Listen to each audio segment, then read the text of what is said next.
everyone. You guys have a habit of showing up right around mealtime, seems like. I'm going for a little hike today, but I thought I'd have a little soup first before I hit the trail. That's cooling off good now.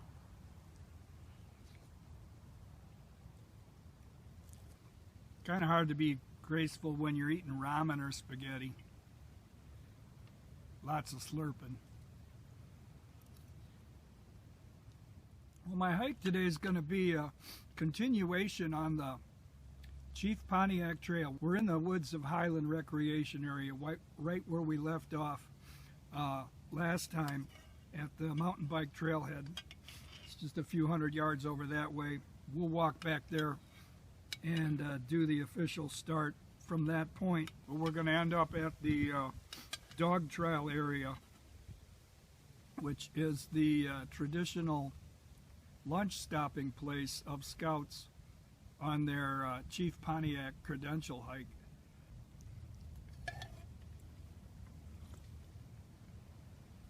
All right, we're getting down to the pot guzzling stage now.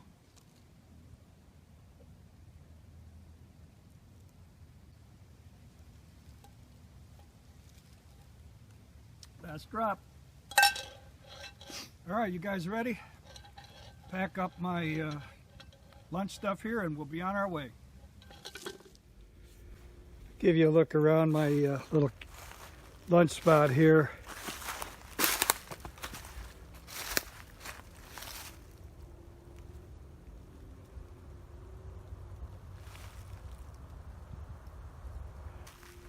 I had my lunch over here, right on the top of this nice, soft, mossy knoll. Little sitting spot right there. Here we are at the Chief Pontiac signpost. Signpost number 3 at the mountain bike trailhead. There's the parking lot over there and the mountain bike trail in the foreground. Heading off into the woods, and if you remember the end of the last video, the mountain bike trail goes that way and the hiking trail goes that way. We are underway.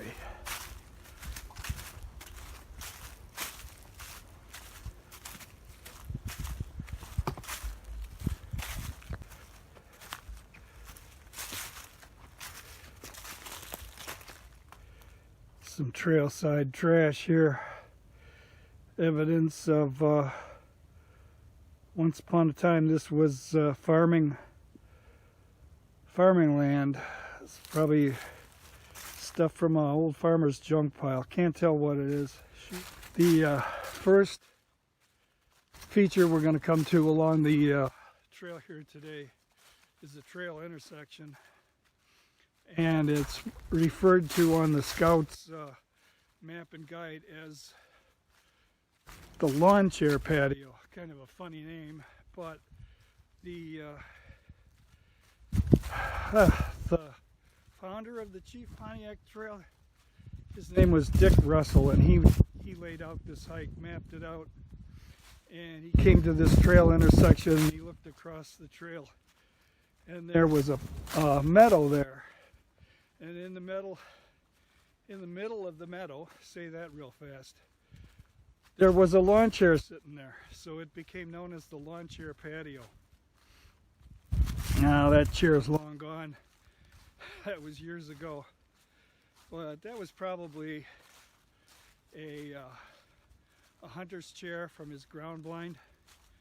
I found lots of lawn chairs, stools, upside down buckets, you name it, out in the woods from hunters.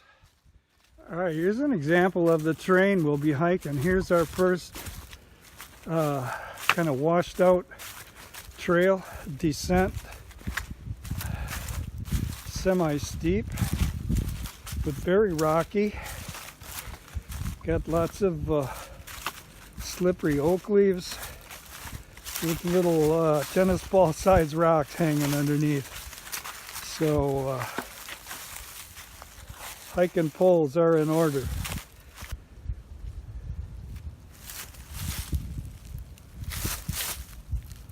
Is an interesting rock in the trail. That vein of granite or quartz running through it.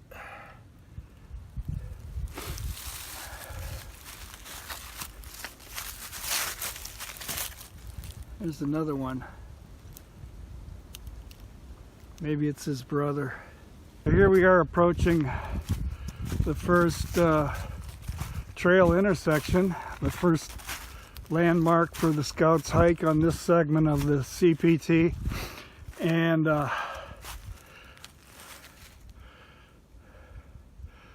there's a horse trail.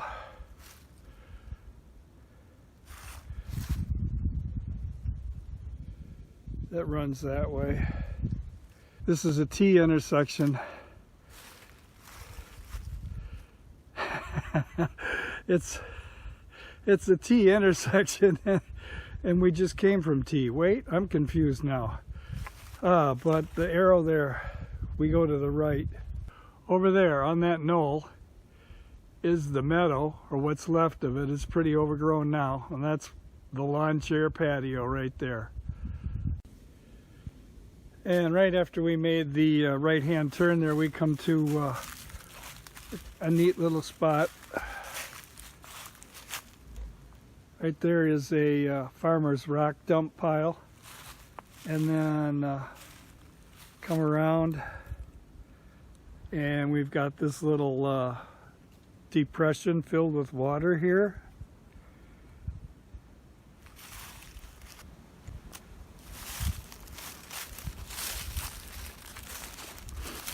With another pile of rocks.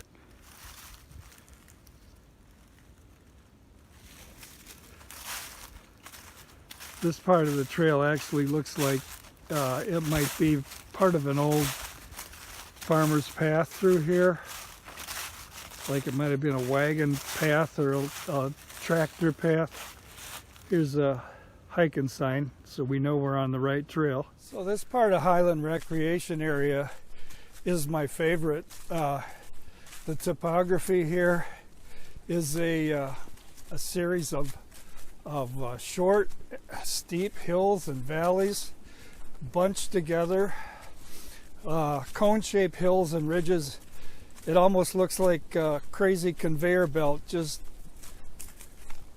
dumped its load, made a hill and then moved and then dumped another one and then moved and made another hill, which is pretty much what happened with the glaciers. The glaciers and the meltwater streams were the conveyor belts that made all these hills. And then you have a lot of areas like on my right here, ponds trapped between the hills, in the valleys between the hills. These little swamps and ponds, marshes. You can see how steep the hill is there that goes right down into that pond. We're down in a valley right now. All around us, steep, short hills. Here's the next trail landmark for the Scouts. This is a state of Michigan survey marker right in the middle of the trail here. Let's move around.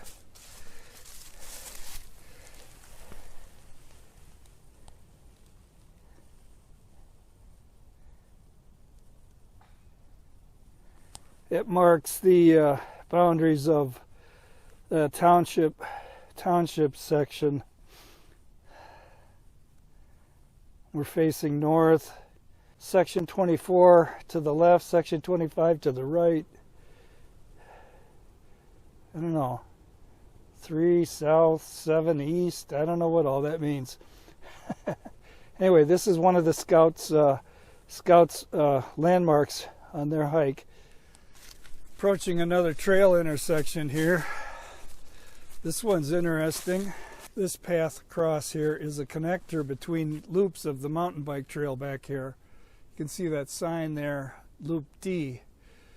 Loop D to our right begins and ends right here. And then that way is, I think, loop A or B. And we're going straight ahead. Here's the hiker sign to confirm that.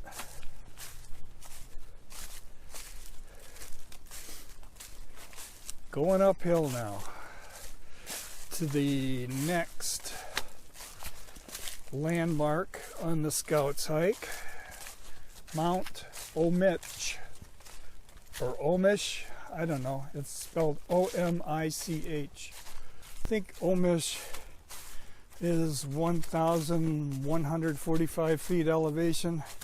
I'll check my altimeter when we get there. Get your oxygen masks out, we're gonna need them, because we're going up there.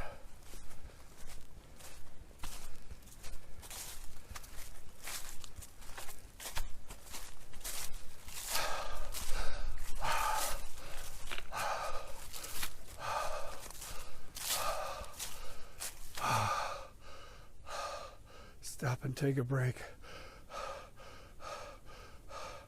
All right, one foot in front of the other. Oh, this is tough going.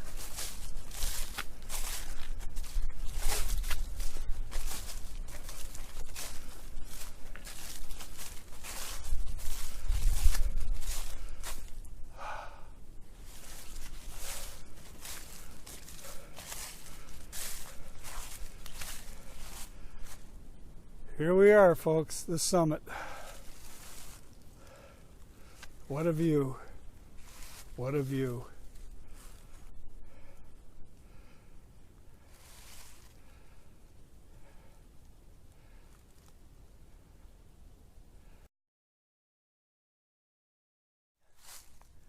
There goes another hiker. Past the summit of Mount Omish, and we come to the next trail feature.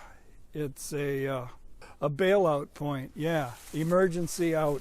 If you were on this trail and you sprained an ankle or something,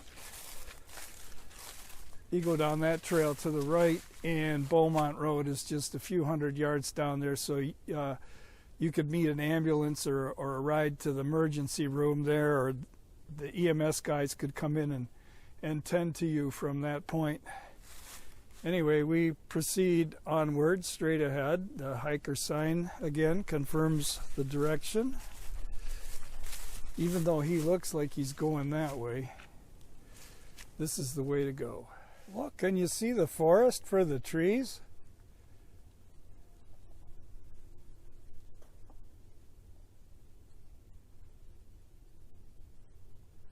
Somewhere in there is a mountain biker. I just saw him going.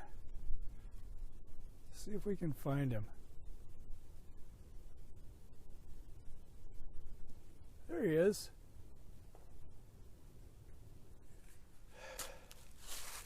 Headed down. Pretty steep slope here now.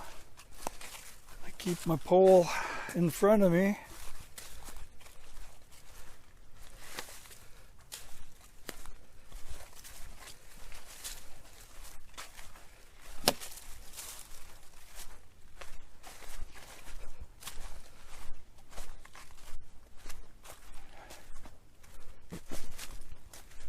That's why. So right now we're standing on a little saddle between two valleys, surrounded by these hills, these crazy conveyor belt hills.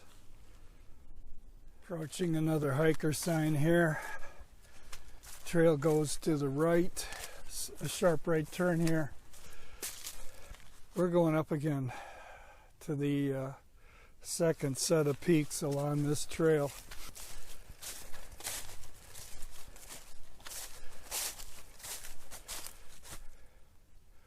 Up there. The second summit is actually two distinct high points connected by a very slight saddle. And that'll be it for the most part for our peak bagging today.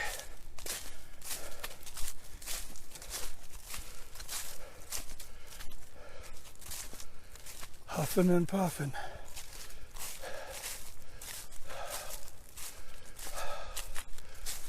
Didn't need oxygen on that one.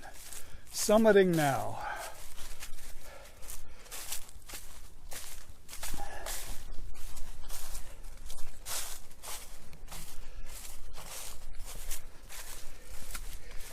And up ahead is the second summit.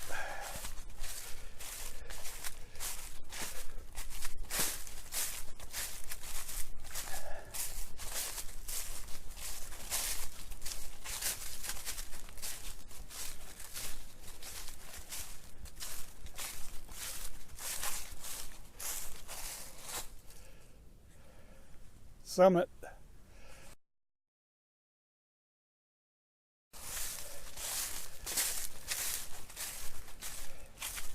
Heading down. We've come to another trail spur here. Hiker sign there.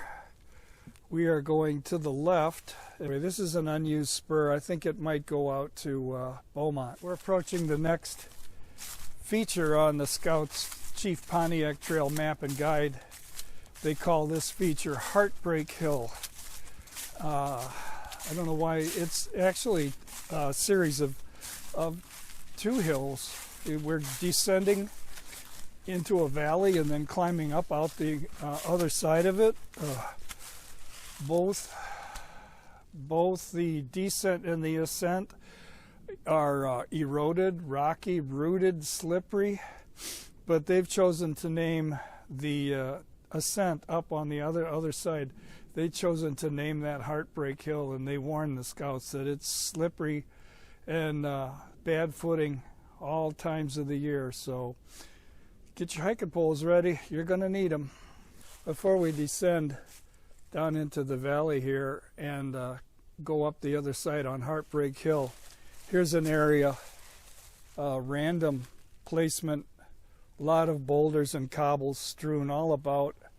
Not concentrated, but just strewn about, which to me suggests more a natural process rather than a human process. Some way the glacier concentrated the cobbles here, perhaps in a little like crevasse or pit in the ice, rather than a human collection and gathering. I'm not a glacial geologist. I could be way off base, but this looks random to me. All right, down into the valley.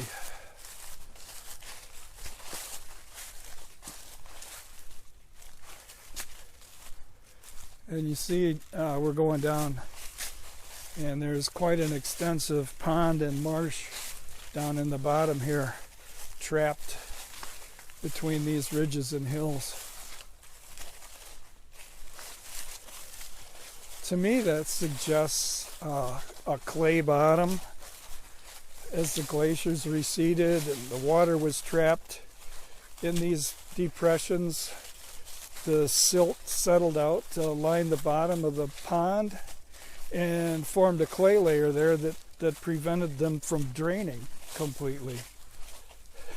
Again, I could be way off. That may be the natural water table of this land is just exposed here. And say if we were to dig down a few feet here, we'd hit water at the same level as that. I do not know. All that's left of the dusting of snow we got 2 days ago. It came down all in about 90 minutes. We had a little squall run through, like a pulse of lake effect snow, blew all the way across from Lake Michigan, coated us, and then took off. And by morning, most of it was melted. Here we are at the base of Heartbreak Hill, going up that way. And you can see the rooty mess right in there. Maybe that's why that horseshoe is there, that green horseshoe. It's wishing us luck. Up we go.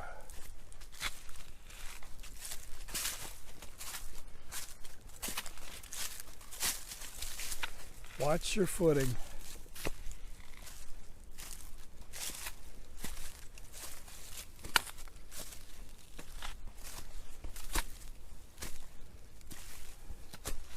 Hey, I found a pudding stone. Cool. That pudding stone is an indication of where the glacier that covered this land, which direction that ice came from. The outcrop where that stone was broken off from and transported to southeast Michigan, there's an outcrop of that type of stone up in Canada on the north side of Lake Huron. It's between Sudbury and Sault Ste. Marie. That rock can be traced back its journey down the Lake Huron basin, a journey of several hundred, probably 300 or 400 miles at least. All right, stop talking and start walking. Almost to the top here.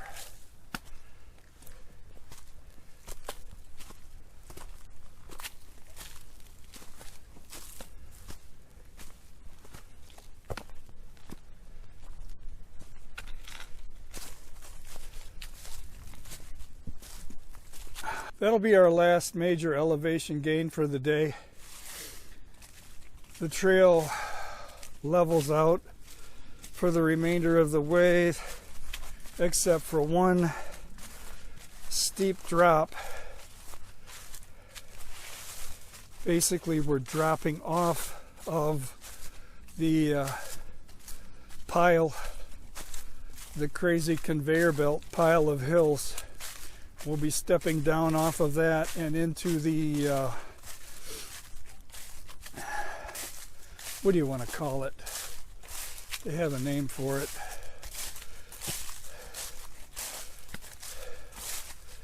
Oh, senior moment, where the water flows off the glacier towards the drainage. I forget what that's called, but flows to the south. Slopes to the south gradually to the Huron River Valley, which isn't that far away. He looks sad, glum. He's not happy at all. Coming up on another landmark here, one of the Scouts' navigational landmarks, a trail intersection, and a sign.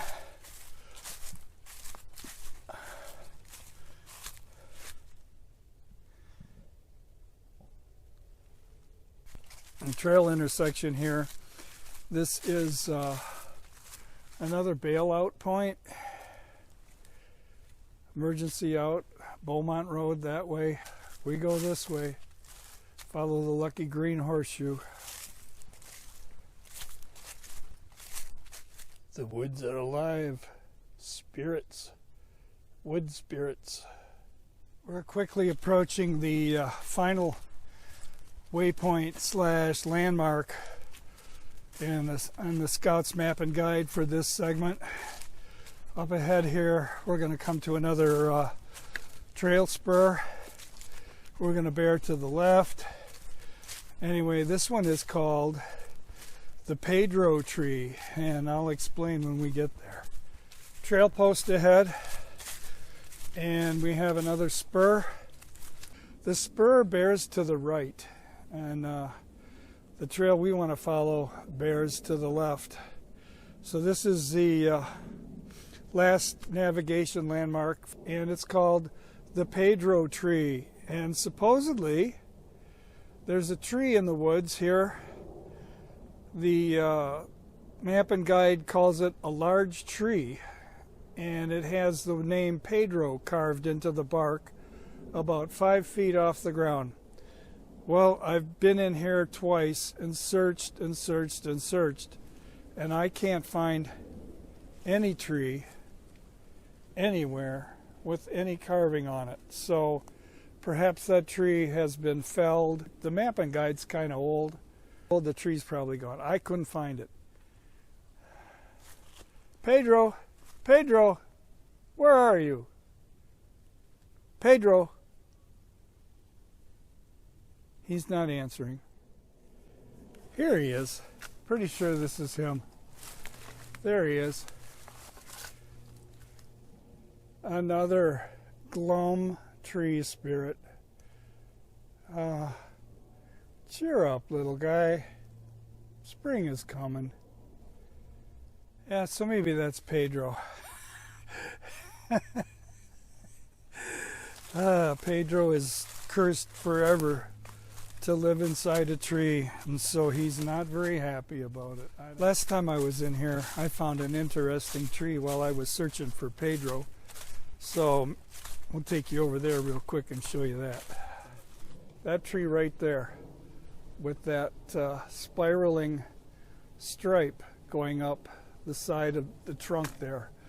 Any idea what caused that? It starts all the way up there underneath a limb, down the trunk, spiraling around the trunk.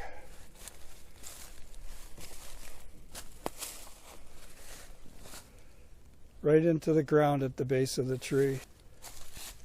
It's about 2 inches wide, and the bark is gone. There's no signs of insect damage, chewing.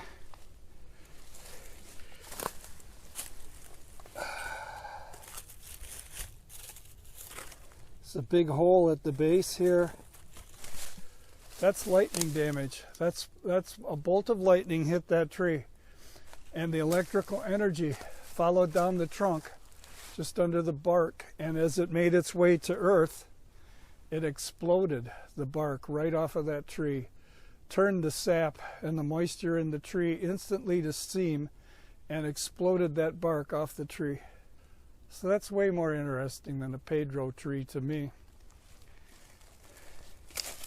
And chances are, if the soil conditions were right, that there would be something in the ground here called a fulgurite or a fulgurite. It's when lightning strikes the earth, it actually fuses the ground, the sand, for like a few inches or a foot, maybe 18 inches under the ground. It fuses it, turns it to glass, and if you gently excavate, you can remove these fulgurites. Very common in sand dune areas. Sleeping Bear Sand Dune Nature Interpretive Center has some fulgurites that have been found in the Sleeping Bear Dunes. I remember those vividly from the last time we visited there. Chances are the soil conditions here aren't right, but it'd be interesting to gently dig away down there and see what could be found. So we are just about ready to come down off of the landform here, the mass of these steep hills packed so densely together, and the edge of this mass of earth is marked with all these steep ravines and valleys, erosional features. You find these all along here. Remnants of the glacial runoff. The water coming down in sheets and gathering into small streams and then collecting into any weak spot in the soil and rushing down those ravines, carving them out as it went. I could be wrong. These could be modern features. I mean, it's possible at one point in time this land was all pasture fields denuded of trees, which would have encouraged erosion, but my bet is these are glacial remnants. See-through tree.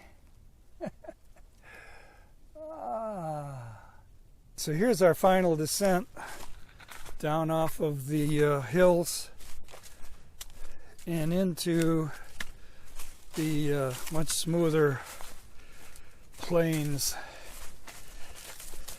Not really plains, but less elevation change. Gradual slope to the river.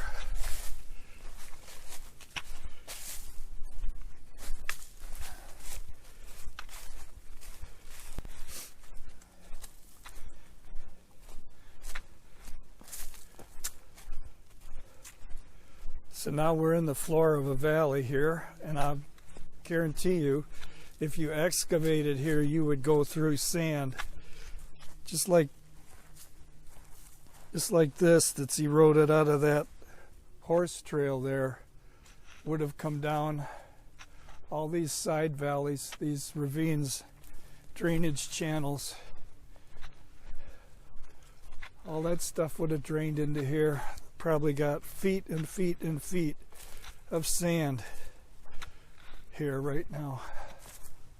That way is another horse trail that goes to the top of the Beaumont Overlook, which before all these trees grew in here was a spot people used to gather there. I think back in the 60s and 70s, the young people would gather there on warm evenings and drink beer and socialize.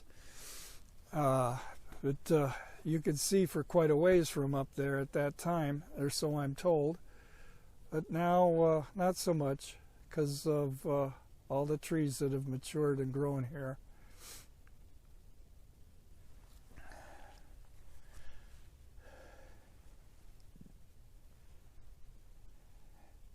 Yeah, so we proceed this way.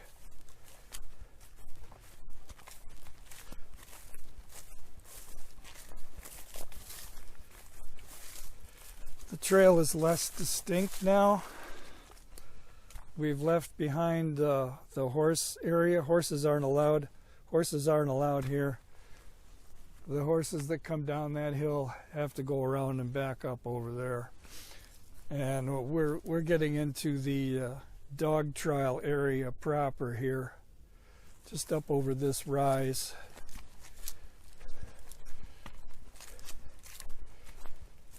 Like I say, the trail is much less distinct now. In some places, you're not even sure if you're on a hiking trail or a game trail, a deer run.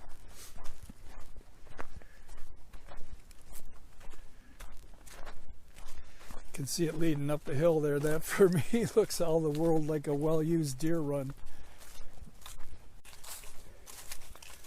One last passage through some young undergrowth here, and we're going to break out into the open, into a meadow.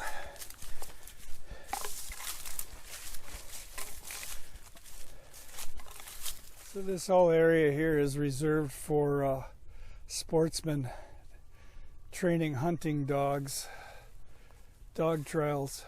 That way is the end of the hike for today. Short walk. Well, no one here but me. It's a Tuesday afternoon, sang the Moody Blues.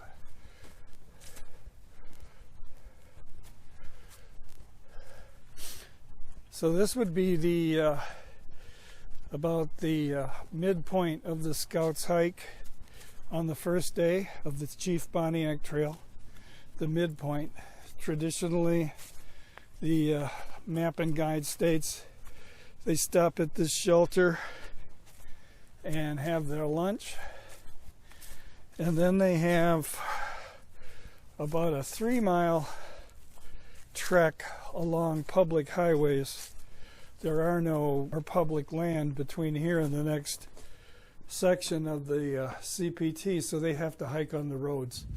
That's a wrap on today's hike. I hope you enjoyed it. I hope my videos turn out all right. Oh man, my hand's so numb. It feels like somebody's been pounding on my fingers with a hammer. Oh, it's cold. This hand has been free all day without a glove. So until next time, get out there. Never a bad day in the woods. Next video will be the Chief Pontiac Trail segment from Walled Lake Outdoor Center to Proud Lake Pine, the Proud Lake Pines group camp area, which is where the Scouts spend the night on their first day of the CPT hike. So until then, see you next time.